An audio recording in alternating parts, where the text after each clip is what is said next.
C'est drôle que tu débutes comme ça, en parlant d'impossible et de réalité.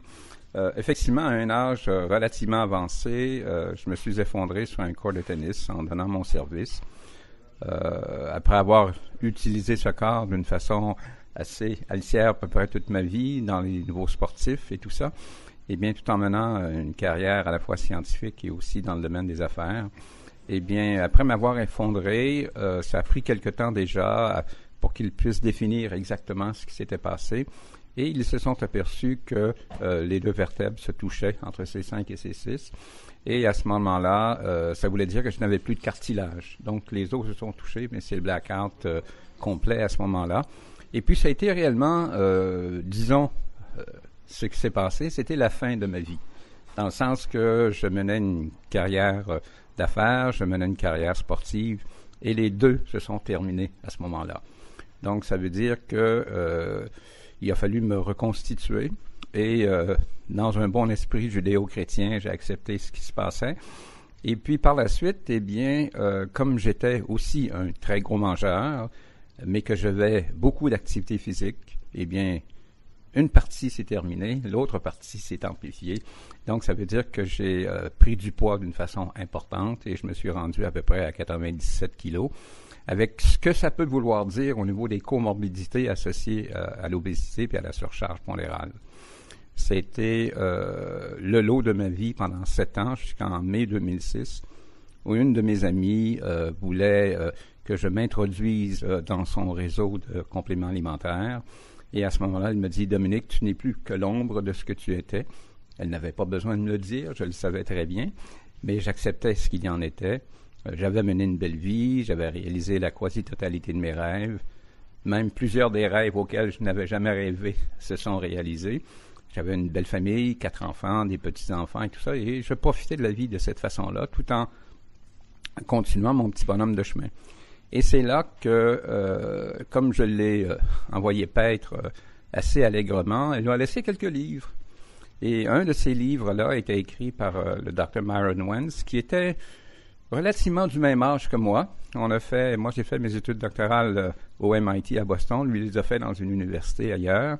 Par contre, sa thèse a été transformée par le capital de risque. Il travaillait sur les virus et sur les cellules. Sa thèse a été transformée dans une entreprise qui s'appelle Gull Laboratories et qui développe des tests de dépistage de certaines maladies, dont un qu'on connaît très bien avec le virus Epstein-Barr, qui est celui de la mononucléose. Et il avait réussi à conserver ses cellules en vie sur une longue période de temps. Fait que son livre, Les miracles invisibles, fascinant. C'est la première fois que je suis pénétré dans un univers nouveau. Et puis, dans ce livre-là, il nous dit tout simplement, à un moment donné, nous vivons dans un environnement suralimenté et sous-nourri. Et ça m'a réellement frappé comme un 10 tonnes qui m'arrive sur moi, là. Eh bien, ayant vécu en Afrique, ayant contribué aux travaux de certains instituts de recherche là-bas, je sais qu'est-ce que ça veut dire être sous-nourri. Hein? Je l'ai vu de mes propres yeux vus. Et dans ce sens-là, qu'ils me disent qu'un individu dans le monde occidental qui a accès à énormément de nourriture, que c'était le fait que nous étions sous-nourris, que la totalité des maladies dégénératives était notre lot. Et ça m'a réellement frappé. Et à partir de ça, à partir de mai 2006, j'ai commencé à chercher. Pourquoi ce qu'il disait était vrai? Et je te coupe.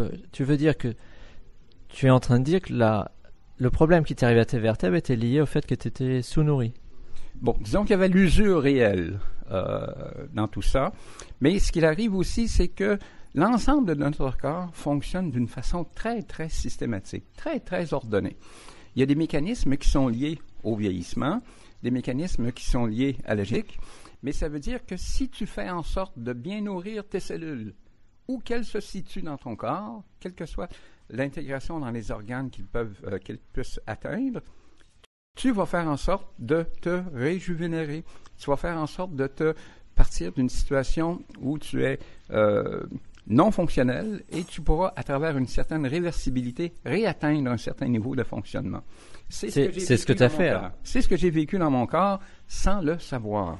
Simplement en me basant sur les travaux de Myron Wentz, En même temps, il y a des travaux qui m'ont été remis, les travaux de Karen Sullivan, qui est une Anglaise, qui a travaillé comme secrétaire d'un comité sur le gouvernement anglais qui cherchait si les compléments alimentaires étaient pour être introduits dans le système de santé anglais. Et aussi, en même temps, un livre qui provenait d'un chercheur canadien, Lyle McWilliam, qui a fait l'analyse d'à peu près 1500 multivitamines qui existaient sur le marché.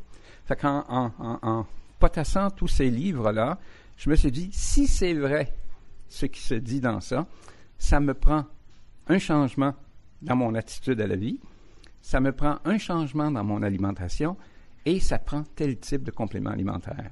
Et j'ai mis ce programme-là en place et 6 mois plus tard, j'avais retrouvé un poids qui était sensiblement celui que j'avais quand j'ai arrêté de jouer au hockey quand j'avais 19-20 ans, donc aux alentours de 60 kilos. Et ensuite de ça, 65 kilos.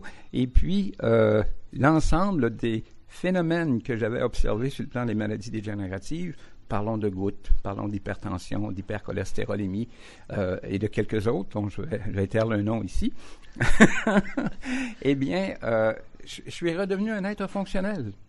Et c'est là que pendant 9 ans de temps, que j'ai continué mes travaux sur la notion de réversibilité, sur la notion de carence nutritionnelle et les maladies de civilisation.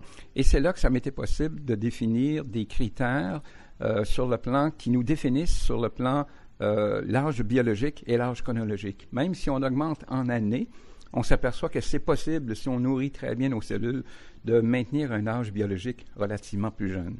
Donc, je me retrouve aujourd'hui à 76 ans. Je mène à peu près la vie que je menais quand j'avais 50 ans, et laissez aller votre imagination. Et puis, ça veut dire que ça me permet de me promener un peu à travers le monde pour répandre cette nouvelle-là.